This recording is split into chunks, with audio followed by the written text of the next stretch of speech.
Live from the Indianapolis Motor Speedway, it's the second hour of a very special edition of First Things First as we're getting ready for the 109th running of the Indy 500. And with us right now, James Hinchcliffe and Townsend Bell. Welcome, guys. Thank you for joining us. It's our first collective, not for you guys, but for us. First Things First, first Indy 500. There's going to be a sellout crowd. What is going to be the number one takeaway from people that are seeing this race for the first time? Speed and humanity. This place has more fans than any sporting event that you've ever been to. There will be 350,000 people here on race day. It's sold out for the first time in about 9 years, and you will see just a sea of people, every single one of these seats occupied, and then 33 cars going 240 miles an hour down the straightaway. It is the greatest spectacle in racing. And these drivers they're literally modern day gladiators. I mean, this is the biggest sports arena on earth. You've got 33 cars, 220 plus miles an hour doing battle. The risk factor is 10. The sketch factor is 10, as T-Bell likes to say, but the show is going to be incredible. The way the field has been set, the way the weather conditions look like they're going to be, I think it's going to be an absolutely barn burner of a race. And listen, every Indy 500 is special in its own way, and maybe this is self-serving because it's the first one I'm broadcasting at, but it feels like this one has maybe even more storylines, richer storylines than just your typical one. We talked to Helio earlier. He's going for his fifth. He also is the last person to have a chance to go for three straight. He went 1-1-2. Newgarden was one of the favorites, going for his third straight, and then obviously, now all of a sudden he's at the back of the pack. Can you win from the 11th row? 100%. And if somebody's going to do it, Josef has such a great shot because since we started practice here, we even tested here back in April. There was a 2-day open test. Newgarden has been the class of the field in terms of his ability to carve through traffic. The turbulent air that comes off these cars takes about 30% of the downforce off the car. So it makes it really hard to move through the field. But every time we watch this guy in the 2 car, he carves them up like nothing you've ever seen from the rest of the field. So not only is he a favorite still, he's going to be something to watch. It'll be spectacular to watch him come from the last row. James, I think he'll be in the top 15 by about lap, 60? Yeah, Álex Palou has won 4 of the 5 races in the season so far this year. I was chatting to him about this earlier. He thinks he's in the top 5 by lap 85. Yeah, no doubt. And he's got Team Penske, who is historically the fastest team on pit lane. They know how to get it done on the box here. Well, let me ask a follow-up there. So how much, let's say you do make up a lot of that ground, because where you start has to do with where you are in pit lane, how much of is that a disadvantage later in the race, having one of those bad pit spots? I'm pointing that way, but he won't be that way. He'll be back that way. I can see that shell sign somewhere down there, and it raises a great point. Here's what happens on pit lane when you are pitted at the back. You come in under full course caution especially. Yeah. That's when all 33 cars come down pit lane at the same time. Everybody makes their change, and then you pull back out. Josef Newgarden's going to pull back out and go 60 miles an hour all the way down this very narrow pit lane. You can get cut off a million times. That's how you're going to lose spots if you're him, is people cut you off. That's why the pole setter, Robert Schwartzman, a rookie, no oval experience, is all the way down at that end. Nobody can cut you off if you're at the number 1 box. You mentioned Álex Palou, and obviously he hasn't won here yet. He's been destroying the field this season, and it's one of the last 2 series. Does he have to win here, though, to be considered like an all-time great? Yes. Unfortunately, yes, because he already has 3 championships in the last 4 years. He is dominating the start to this season, but even he will tell you, this place is so special, and championships are arguably a lot harder to win than a single race, but this one is so special. It means so much to these drivers that he could win another 3, 4, 5 more championships. If he doesn't have an Indy 500 at the end of his career, he will feel like he does not have a complete career and can't be in the conversation as one of the greats. I call Álex Palou the surgeon because he is picture perfect with every step. He contemplates every step. The question I have for Palou is, does he have the killer instinct to risk everything on the last lap? Newgarden has proved that.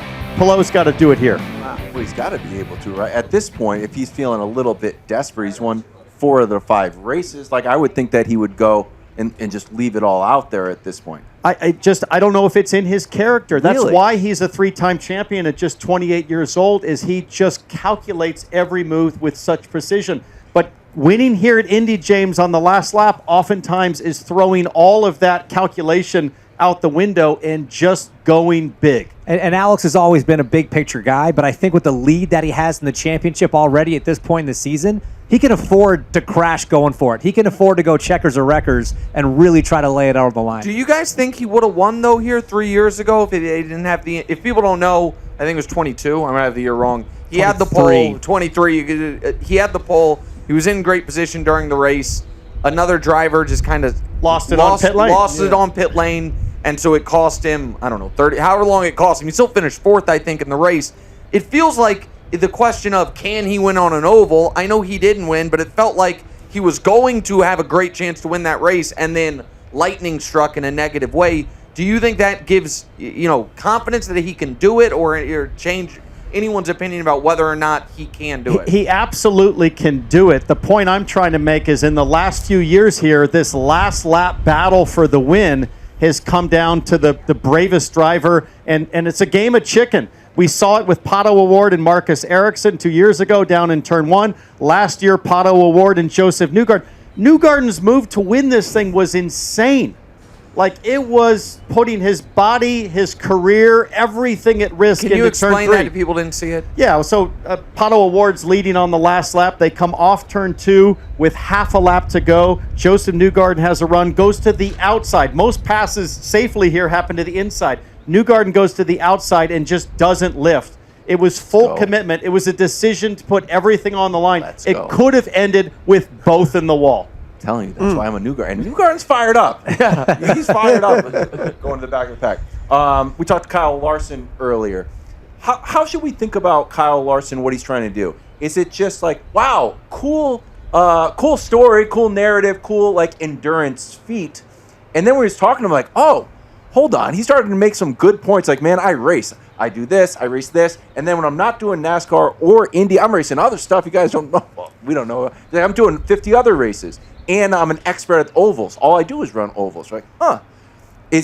What's Kyle's real chance of winning this race? That one's probably a little further down the road, a little further fetched. Him actually winning here, because again, when you're going against the Newgardens, the Palots, the O'Wards that have so much experience in these cars, it's really hard to step in as a one-off who's only done one IndyCar race in his life, this one last year, and try to fight for the win. He was okay. He finished okay. He was okay, and he's going to be even better this year because of that year of experience. But when it comes down to that last 10 laps and that battle, can you outfox the guys that do it all the time? But he's already crashed twice this month for two different reasons. One, understeering in the wall. The other, oversteering into the wall. So he's found both ends of the spectrum. Perfect. But the sweet spot here is a special relationship with understanding the speed, the tire, the balance, the finesse, and the knowledge of how to adjust your race car. These cars have a lot of adjustments available in the cockpit. Last year he used, to his own admission, none of those. He was almost scared to touch anything because he didn't know what they would do. Like the weight The weight jacker, which moves the weight on the front axle, adjusts how much the car wants to turn in the corners. The adjustments his team makes with the wings. These are F-16 guys basically racing on a track. It's a lot more like an airplane race than it is a NASCAR race. Cool. So high risks, high rewards, but high finesse required. Well, now Helio, we had him on earlier. He's won 4 times here. 50 years old, though. What chances do you guys give him? I mean, and to win it at that age, first of all, what type of achievement would that be? And then he'd also become the first to win 5. You talk about a guy that's willing to do anything to win on Sunday. I think of Helio Castroneves. If Newgarden's going to do it on bravado and courage, and Palou is going to do it on a methodical, surgical approach, I'll tell you what Helio Castroneves believes in: magic. This guy, swear, he is so into the power of the people, the atmosphere, in the moment. He's like the track decides. Totally. Yeah. Indy picks the winner. It's a higher power, and that has fueled him his whole career. But he's remarkably talented. Let's do it for 50, baby. I just turned 50, so if you want to see your generation make it happen on Sunday, he's the guy to root for. It would be unbelievable. This place would erupt like we've never seen. I mean, to be fair, I'm not sure many people thought that he could pull off the fourth at 46 or whatever it was that he did. So to answer your question, yes, absolutely. He's with the team that he won his last one back in 2021. He's as motivated as ever. In fact, he's more motivated because now he's also a team owner in that car, so it's even more advantageous for him to win. All right, so we've had Álex on the show. He's a Chiefs fan, so he's obviously smart. He's also winning all the races. So I am rooting for him if I'm rooting for someone. But once we found out we were coming out here and I started kind of, looking into it more, and I'm also a bit of a gambler, like, okay, who had the best odds? There's two guys starting in the first two rows who in our cool little Fox graphic have trophies next to their name, and I'm like, well, I bet those guys could do okay. And we haven't seen me talking about them much. One is Scott Dixon, who's one of the greatest drivers of all time. He's won the championship 6 times, and he's won only one Indy. And the other is Sato, who's second pole position, has won this thing twice. Can you? The audience knows about Scott Dixon. They maybe don't know as much about Sato, but can you tell them a little more about those guys and those two guys' chances this week, because they're positioned quite well? Well, I'll start with Dixon. You take Sato. Sat Dixon, 6-time champion in the IndyCar series. He should be a 3-4-time Indy 500 winner based on his skill, based on his team, based on his performance here through the years. But that's Indianapolis. It just doesn't always work out, just like any other sport. But Scott Dixon taught Álex Palou how to race for championships, and Palou learned super fast. Dixon, I think, is a bit of the sleeper. Sounds crazy as a 6-time champion. We just haven't talked about him very much, to your point. He has the team to do it with Chip Ganassi Racing. He has all of the experience. He's led a ton of laps around here. And where Dixon is so cagey is getting himself to the top 5 for the last 10 laps. He does it so many times in this championship.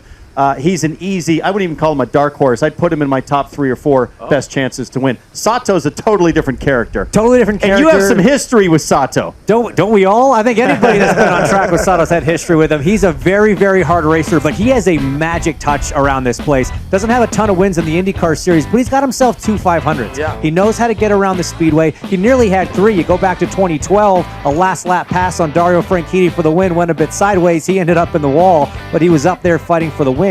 This guy's 48 years old. He's just coming back for Indy. He only does this race every year, but he's back with the team that he won the race with in 2020. The team's capable, the driver's capable, and of the previous winners, he's the one starting furthest up. So absolutely, he's got a great shot. Guys, on his ball cap, Takuma Sato, right here on the seam, it says no attack, no chance. That has been his motto for his whole racing career. He's the wildest thing out there. I call him the wild thing. He doesn't like it, but that's how he drives, and occasionally it works out in a very big way. It has here twice. When you guys are watching the race on Sunday, right, we'll be looking at the front of the race. What rivalries will you have your eyes on? We're like, look what's happening in the back of the race. There's a race within a race happening right here. What do you guys have your eyes on? Two guys going at it. Well, I think of teams, Team Penske and Chip Ganassi Racing. They've won more Indy 500s than any of these other teams that are competing. So we always watch those two rivalries, but I think in terms of on-track rivalries, I think the one-offs, so Helio Castroneves, Takuma Sato, they're not running the full championship. They're just dipping in for this one race. So to steal the glory, if you will, for the full-time competitors, anytime I see a one-off guy battling, I feel like they're more likely to get a little disrespected at the front. And sometimes the teammate battles are fun to watch too. You talk about one-off drivers. There's a one-off team racing, Dreyer Reinbold Racing, who have 2 one-off drivers, and Ryan Hunter-Reay, who won this race in 2014, and Jack Harvey, who's part of our broadcast team for the rest of the year. Yeah. They're both teammates. They qualified together. They're both just doing this race. There's a lot of a rivalry there. But what I'm looking for is I'm looking for Newgarden to get back up to the front and see Pato O'Ward versus Josef Newgarden again. Because that one has been a battle several times. A lot of oval races in particular. They did it last year here at the Speedway. Those two, there are fireworks between them on the racetrack every time we see them together. Pato has finished this race 4 times, and those 4 times he's been the top 6 every time. Is he the guy? Álex is almost a different story because he doesn't have quite as much experience, and people have said, whether right or wrong, like he hasn't won on an oval, and you guys talked about it. Is Pato the one that's the most, for lack of a better term, due? to win one of these? I would say he's probably the best guy at the Indy 500 that hasn't won it yet. If you look at what he's done the last few years, he's put himself in a position to win. And I look at the last 10 laps of last year, I watch his onboard, I get nervous. I'm sweating watching how loose that car was, how on the absolute edge it was as he was trying to race Josef for the win. He's hungry. He is so good. His hands are so fast. I think that's probably the best guy that hasn't won this race. The problem for Pato O'Ward is that 2 years ago when he lost to Marcus Ericsson, or 3 years ago, I should say, he backed off with a chance with 1 lap to go. He was on the outside. He was doing that move that I talked about Newgarden pulled off, and he decided to have some discretion there. And then the next year, 2 years later, last year, he comes back with Josef Newgarden, and he makes the big move on the front straightaway. We thought he had won it, but then Newgarden came back on him. So I think for Pato O'Ward, it's just the timing. It's when does he move and how big does he go? It feels like he's due. Excellent. It's going to be a great race. You guys have been guys fantastic. fired up. Thank you. Yeah. I know. I'm ready to I'm go. excited. I'm ready to go. Thank you very much. We know you guys have a busy weekend, all leading up to Sunday, or the 109th Indy 500 on Fox. Thanks for watching. Subscribe here to get more from the show and to check out clips from other shows on FS1.